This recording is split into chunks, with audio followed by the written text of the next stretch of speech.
দিনটাকে যেমন আমাদের উদযাপন করা উচিত, তেমনি আমাদের সাথে যারা সংগ্রাম করেছে, যারা জীবন দিয়েছে, তাদেরকেও স্মরণ করা উচিত। যে আমাদের শহীদ যারা ভাইরা আছে তাদের এই হত্যার বিচারকাণ্ড সুষ্ঠুভাবে হোক, এবং যারা এই ক্ষয়ক্ষতি করেছে এবং দেশকে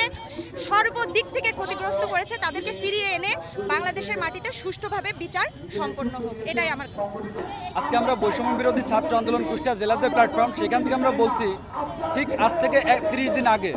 5 আগস্ট যে বিনা বিচারে বর্বরতার চালিয়েছে এই রাষ্ট্র শাসক গোষ্ঠী, আমাদের ছাত্র বন্ধুদের উপর যে গুলি চালিয়েছে, সর্বোপরি এদেশের ছাত্র জনতা মেহনতি মানুষের উপরে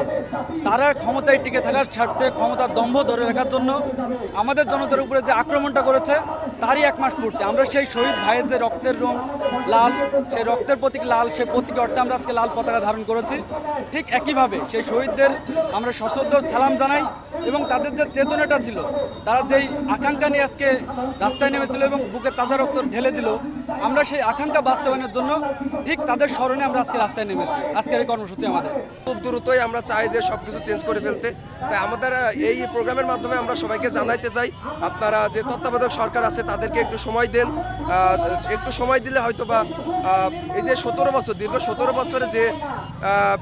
ফ্যাসিস্টের আন্ডারে যে আমাদের দেশ গড়ে উঠেছে, প্রত্যেকটা সেক্টরে দুর্নীতি। তো আমরা যাতে এই দুর্নীতিটা দমন করার জন্য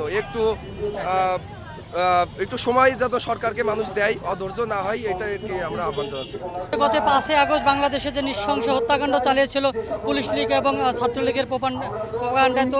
গত 5 আগস্ট থেকে আজ 5 সেপ্টেম্বর এই যে 1 মাস পূর্তি উপলক্ষে আমরা শহীদদের স্মরণে আমরা আজকে শহীদ কেন্দ্র ঘোষিত কর্মসূচির অংশ হিসেবে কুষ্টিয়া জেলা শহীদ মার্চ কর্মসূচি পালন করছে। আজকের কর্মসূচি ছিল আমাদের বৈষম্য বিরোধী ছাত্র আন্দোলনের আহ্বানে কুষ্টিয়ার ছাত্র সমাজ এবং জনসাধারণের অংশগ্রহণে সাদ্দাম বাজার মোড় থেকে আমরা পথরেলের মাধ্যমে আমরা স্লোগানে পথরেলের মাধ্যমে আমরা আমাদের বর্তমান যে শহীদ চত্বরে কিছু অল্প সময়ের সমাবেশ এবং শহীদদের স্মরণে কিছু কথা বলে আজকে আমরা প্রোগ্রাম এখানে শেষ করব। আজকের প্রোগ্রামটা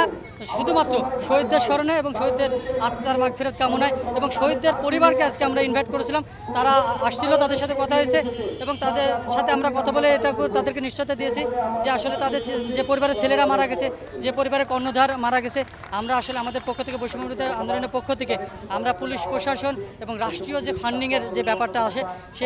সেখানে তাদেরকে ইনক্লুড করে আমরা চেষ্টা করব সার্বক্ষণিক তাদের পাশে থাকার।